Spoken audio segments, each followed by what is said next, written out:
On vous a déjà dit qu'un jeune sur 5 n'est ni à l'école, ni en formation, ni en emploi dans le monde? Que la moitié des jeunes actifs travaillent sans contrat sur la planète? Et qu'en France, 75 000 adolescents quittent chaque année l'école sans aucun diplôme? Bonjour et bienvenue dans Plan B, l'économie autrement. L'éducation reste le meilleur moyen d'éviter la précarité et les bas salaires. Perte de confiance en soi, difficulté à trouver un emploi, un logement à soi.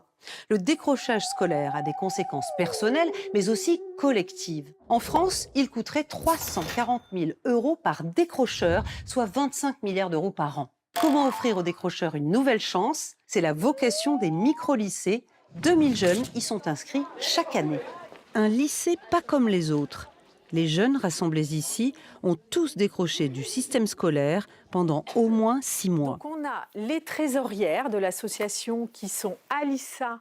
Parmi les 37 micro-lycées de France, Sénart est le tout premier à avoir expérimenté une autre méthode, comme ces assemblées du jeudi, où chacun a droit à la parole. On a commencé l'année avec 100 € de ce qui restait sur le compte de l'année dernière. Gestion de l'association Coin Café, propreté des locaux, journée portes ouvertes. Au fil des semaines, ces échanges rapprochent élèves et professeurs. Il y a des choses que je ne peux pas partager chez moi avec ma mère ou quoi que ça, mais je peux quand même partager avec ma référente qui est Adrienne et qu'elle me donne les conseils que je pense que personne ne peut me donner. Confiance, c'est le maître mot ici. L'objectif du micro-lycée, c'est d'abord le raccrochage scolaire. Je regarde les élèves qui ne sont pas là ce matin et je vais en appeler certains. Avec l'accord des intéressés, les profs contactent les retardataires. Oui, coucou, comment vas-tu? Oui, très bien, tu es en route là? D'accord, on t'attend, le cours a commencé, donc écoute, parfait. Car tous les inscrits ont dépassé les 16 ans, ils n'ont donc plus l'obligation de venir à l'école. On va les encourager à venir, mais surtout on ne va pas les culpabiliser plus, parce qu'en fait, quand ils ne viennent pas, ils se sentent déjà très coupables, donc ça sert à rien.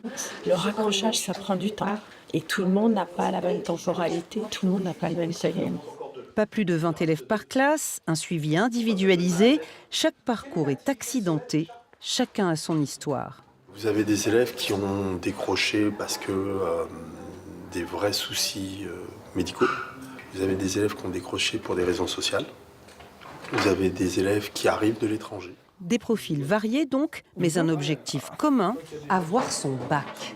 Alissa a déserté l'école pendant 4 ans. J'ai décroché parce que j'ai fait une dépression.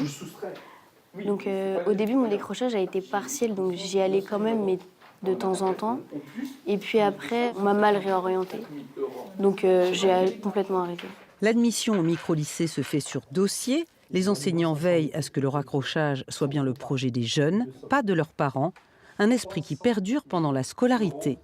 On nous fait comprendre que c'est vraiment nous qui avons notre avenir entre nos mains. Et puisque derrière, il y a une certaine maturité et que c'est nous qui choisissons de revenir aussi à l'école, ça y joue beaucoup. Une relation plus mature donc, plus égalitaire.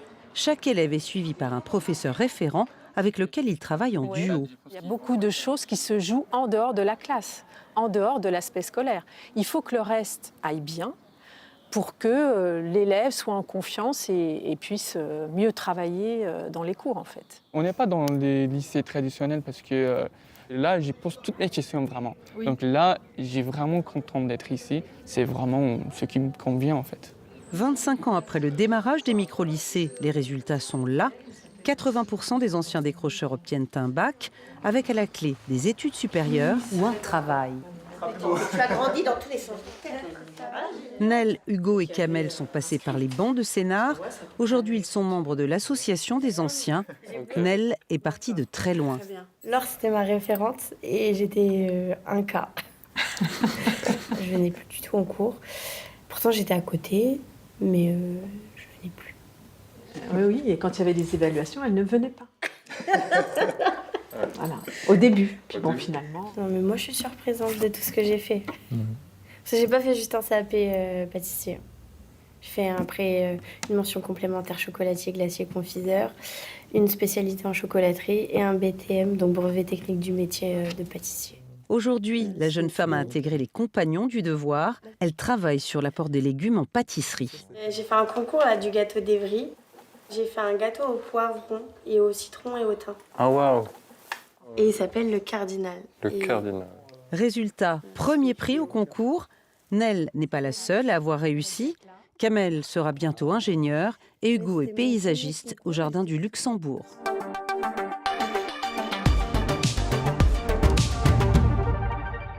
Le diplôme reste-t-il une clé de l'insertion sociale ? On voit en France que un jeune qui sort sans diplôme sur le marché du travail a 5 fois plus de risques d'être au chômage 3 ans après la sortie du système éducatif qu'un diplômé de master.